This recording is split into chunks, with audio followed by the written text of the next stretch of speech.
Bismillahirrahmanirrahim. Assalamualaikum warahmatullahi wabarakatuh. Nama saya Fajar Wanto, dari kelas ASS 19F. Di sini saya akan menceritakan tentang bagaimana peradaban Islam di masa Khulafaur Rasyidin.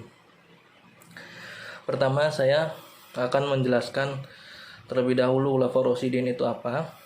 Khulafaur Rasyidin adalah khalifah pertama kali yang berdiri setelah wafatnya Nabi Muhammad SAW pada tahun 632 Masehi.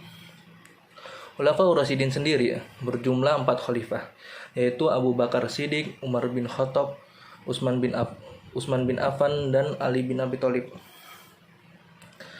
Adapun pada masa kepemimpinannya, Khulafaur Rasyidin memberi kontribusi besar dalam peradaban Islam.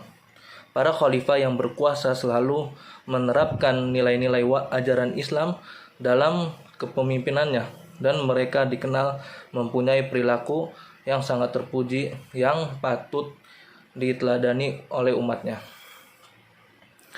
Adapun pada masa kejayaannya, kekuasaan Khulafaur Rasyidin terbentang dari Jazirah Arab, Levant, Kaukasus, dan sebagian Afrika Utara dan dataran tinggi Iran, serta nyampe ke Asia Tengah.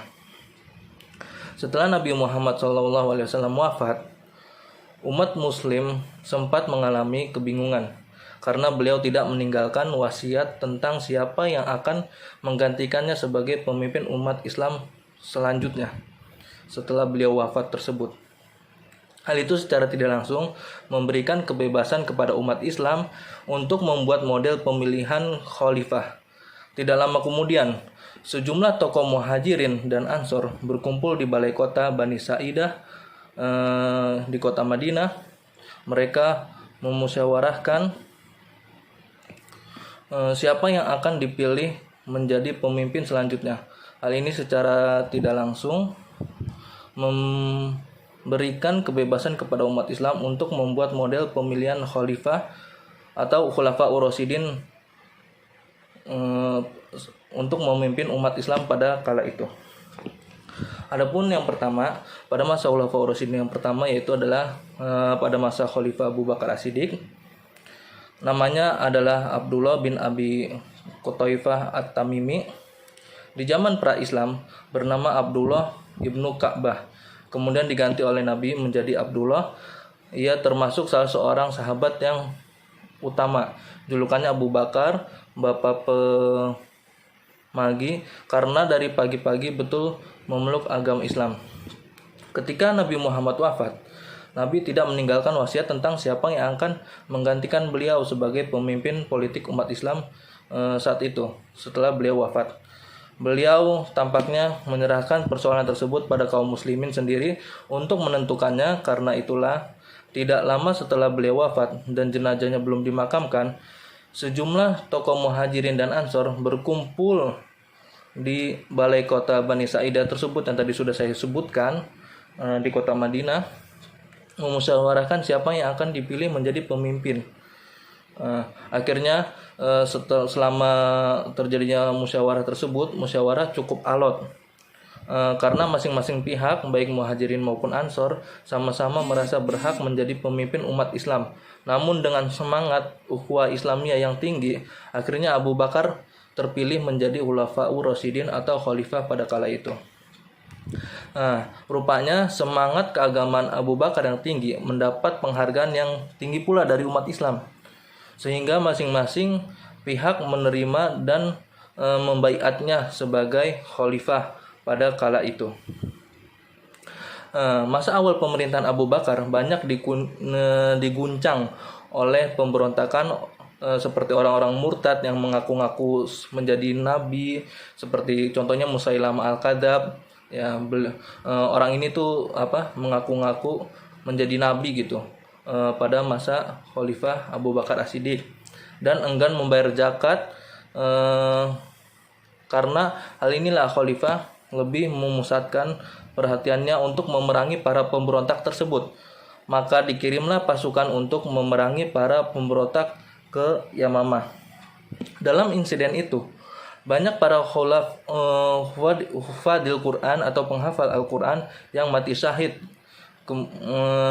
Kemudian karena Abu Bakar As-Siddiq tersebut sebagai khalifah atau khulafaur rasyidin pada kala itu merasa khawatir karena akan hilangnya Al-Quran, karena tadi ya banyak hufadul Quran yang syahid di dalam peperangan, maka Sayyidina Umar mengusulkan pada Khalifah Abu Bakar untuk membukukan Al-Quran. Akhirnya setelah diusulkan tersebut, pada masa Abu Bakar, pada zaman Abu Bakar, Al-Quran belum sempat dibukukan nih, belum sempat menjadikan dalam bentuk mushaf karena beliau wafat terlebih dahulu. Setelah Abu Bakar As-Siddiq wafat, setelah itu baru Khalifah Umar bin Khattab yang menggantikan Khalifah selanjutnya untuk menjadi pemimpin umat Islam setelah Abu Bakar As-Siddiq. Nah, pada masa Khalifah Umar bin Khattab, yaitu Umar bin Khattab tersebut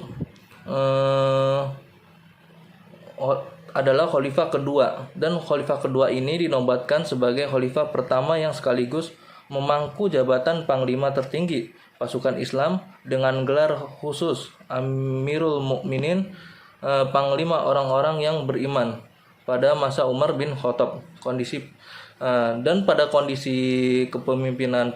masa kepemimpinan Khalifah Umar bin Khattab ini, kondisi politik pada saat itu dalam keadaan stabil, berbeda dengan pada zaman Abu Bakar yang banyak mengalami keguncangan atau politik tidak stabil karena adanya pemberontakan. Nah, pada zaman Khalifah Umar bin Khattab ini berbeda sebaliknya. Pada zaman Umar bin Khattab ini kondisi politik malah dalam keadaan stabil.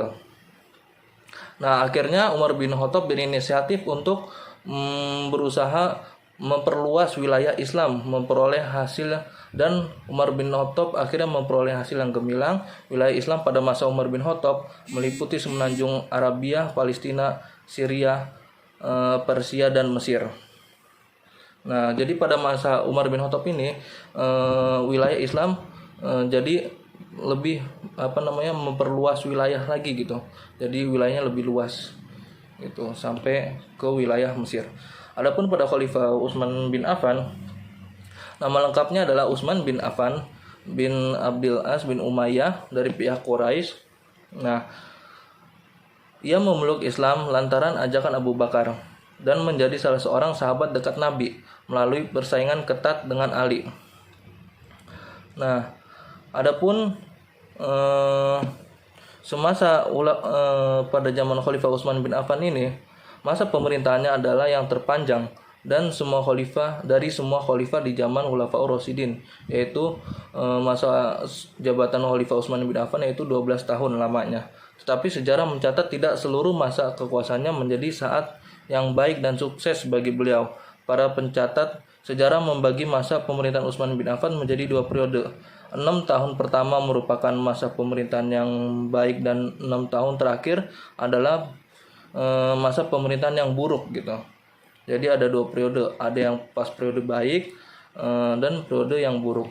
Salah satu faktor yang menyebabkan banyak rakyat kecewa terhadap kepemimpinan Utsman adalah kebijaksanaannya mengangkat keluarga dalam kedudukan tinggi. Yang terpenting diantaranya adalah Marwan ibnu Hakam.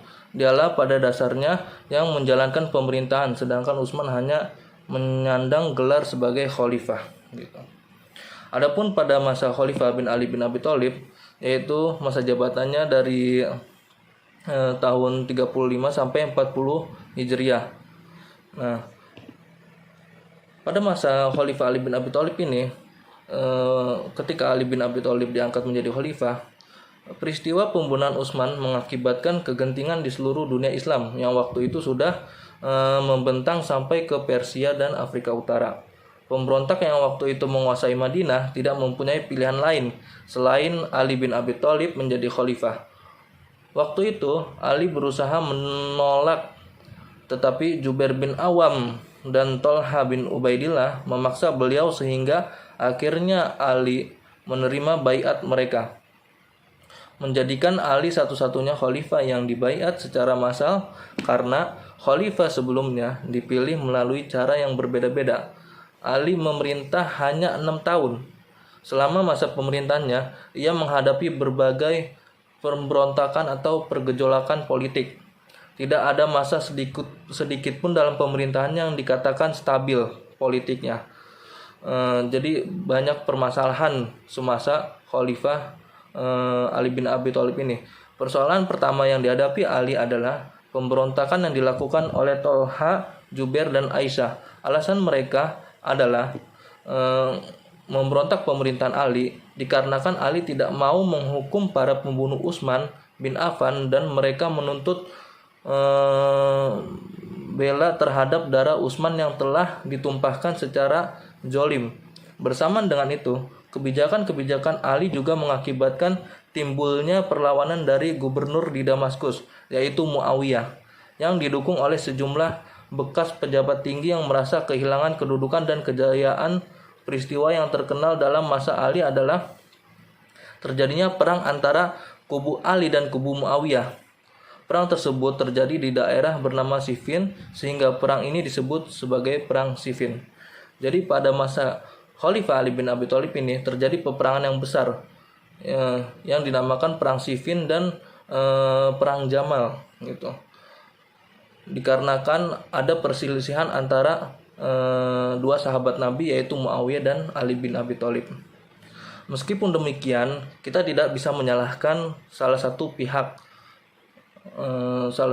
tersebut, dan apalagi kita tidak boleh menjelekan salah satu pihak tersebut karena kita sebagai umat Islam tidak boleh menjelekan salah satu sahabat Rasulullah SAW. Tetapi yang kita perlu patut kita apresiasi adalah kita mengetahui sejarah tersebut sebagai tauladan di dalam hidup kita gitu, untuk mengenal sahabat-sahabat Rasulullah SAW. Mungkin itu saja yang bisa saya sampaikan. Apabila ada salah dan banyak kurangnya, saya mohon maaf. Cukup sekian. Wassalamualaikum.